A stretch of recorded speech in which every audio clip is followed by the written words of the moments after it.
Thank you. Keep abreast of the situation there. We're going to get off these pictures as it disperses there. We'll get some final thoughts with the panel. Matt, you know, watching Twitter, watching social media, obviously people come down on both sides based on where they were going in to this night.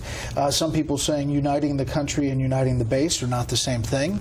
Others saying that this speaks to something that they haven't heard in this country, which is a plain-spoken president. Yeah, let's make something really clear, which is Donald Trump's presidency is a lot about what happened during 8 years of the runaway rule of Barack Obama. We never saw a president, certainly not a president in my lifetime, use his executive authority, some would say unconstitutionally, to the extent that he did, cut out Congress, do things unilaterally, and I'll give him credit for this politically, Barack Obama got his agenda in. He got it in one way or the other, by hook or by crook, with a pen and a phone, whatever it took.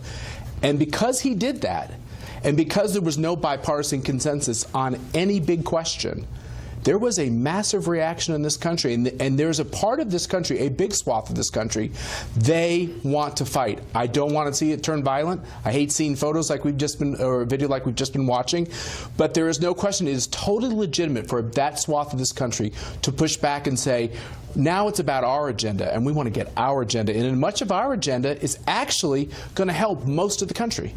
President Trump on the agenda. I'm here tonight to send a message. We are fully and totally committed to fighting for our agenda, and we will not stop until the job is done.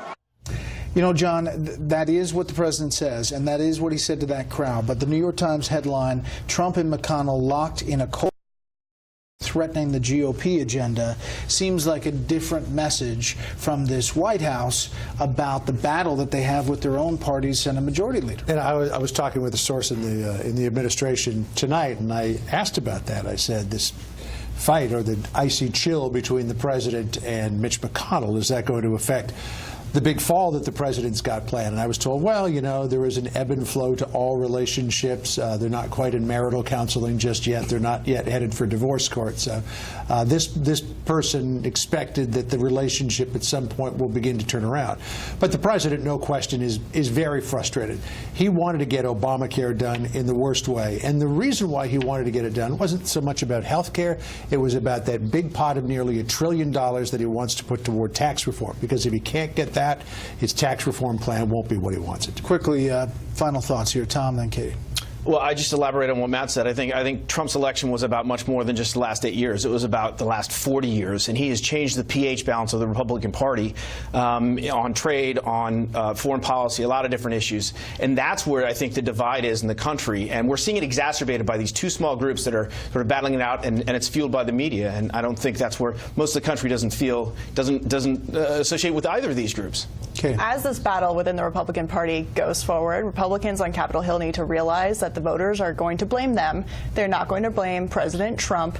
You look at Mitch McConnell's numbers in Kentucky, you look at Jeff Flake's numbers in Arizona, who he didn't name tonight, but it was very clear that who he was speaking about. Voters are fed up with Washington, D.C. They have been election cycle after election cycle. They voted President Trump in. The RNC is now going full throttle behind his agenda. And if they aren't going to get anything through, Republican senators and House members are going to be the ones paying for it, not the White House. We will see. Panel, thank you for